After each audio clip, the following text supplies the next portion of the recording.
Assalamualaikum warahmatullahi wabarakatuh. Kami dari kelompok 5 dengan saya sendiri Ayu Sahliana Boru Tampu Bolon dengan NIM 243307611099 dengan rekan saya. Dengan saya Alvin Hamdani Tambunan dengan NIM 243307611097. Dengan saya Fajar Arsya dengan NIM 243307611107. Adapun tujuan kami membuat video ini akan mempresentasikan satu jurnal yang dimana sudah kami pilih dari 30 jurnal dari kelompok kami dengan judul Pertumbuhan dan hasil kelapa sawit di lahan gambut yang diaplikasi oleh Mycorrhiza. Baik, selamat menyaksikan. Baik, di sini kami akan mempresentasikan salah satu jurnal yang kami pilih dari 30 jurnal, yaitu yang berjudul Pertumbuhan dan hasil kelapa sawit di lahan marginal dengan aplikasi Mycorrhiza. Sebelum kita masuk pembahasan, kita harus mengetahui terlebih dahulu apa sih itu Mycorrhiza. Mycorrhiza adalah hubungan simbiosis mutualisme antara jamur dan akar tanaman. Jamur membantu tanaman menyerap unsur hara dari tanah, terutama fosfor. Sedangkan tanaman memberi jamur karbohidrat dari hasil fotosintesis. Artinya kedua belah pihak ini memberikan dampak baik, tidak ada dampak buruk dari salah satu pihak manapun. Kelapa sawit adalah salah satu komoditas unggulan di Indonesia. Mengapa menjadi salah satu komoditas unggulan? Karena kelapa sawit merupakan salah satu pendapatan devisa negara. Selain menjadi pendapatan devisa negara, kelapa sawit juga membuka banyak lowongan pekerjaan seperti karyawan, asisten, dan lain sebagainya. Namun, keterbatasan lahan subur mendorong penggunaan lahan marginal seperti tanah gambut. Sayangnya, lahan gambut memiliki sifat fisik dan sifat kimia yang kurang mendukung untuk pertumbuhan tanaman kelapa sawit, seperti pH sangat masam dan rendahnya ketersediaan unsur hara. Untuk mengatasi masalah tersebut, salah satu teknologi yang digunakan adalah mengaplikasikan mikroorganisme yaitu Mycorrhiza pada tanaman kelapa sawit agar mendapatkan hasil yang maksimal dan sustainable. Untuk metode dan waktu penelitian. Penelitian ini menggunakan metode survei dengan pengambilan sampel secara purposive random sampling. Sampel diambil dari tanaman kelapa sawit yang berbeda umur tanamannya, yaitu umur 1, 2, 3, dan 4 tahun yang telah diaplikasi Mycorrhiza.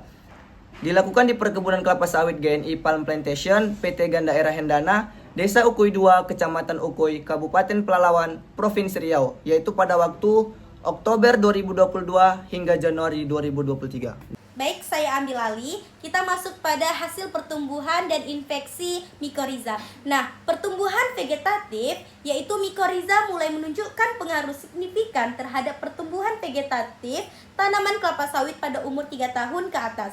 Nah, parameter pertumbuhan yang mengalami peningkatan berkat Mycorrhiza meliputi seperti jumlah anak daun, panjang dan lebar anak daun, lalu juga ada leaf area atau luas daun keseluruhan.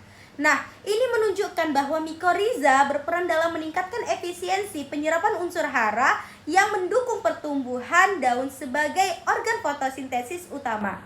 Nah, lalu juga ada infeksi Mycorrhiza. Nah, tingkat infeksi Mycorrhiza tertinggi terjadi pada umur 1 tahun, yaitu 18% dan dikategorikan infeksi sedang. Nah, namun pada umur 2 hingga 4 tahun, infeksi akar tidak terdeteksi. Hal ini disebabkan oleh akar sudah mulai menua dan kurang aktif. Nah, kondisi tersebut menyulitkan Mycorrhiza untuk berkembang. Nah, artinya teman-teman, pada masa awal pertumbuhan kurang lebih dari 2 tahun umurnya adalah periode kritis untuk inokulasi Mycorrhiza agar koloni bisa berkembang optimal sejak dini. Baik, kita masuk kepada hasil produksi. Hasil produksi terbagi menjadi 2, yaitu blok Mycorrhiza dan blok tanpa Mycorrhiza.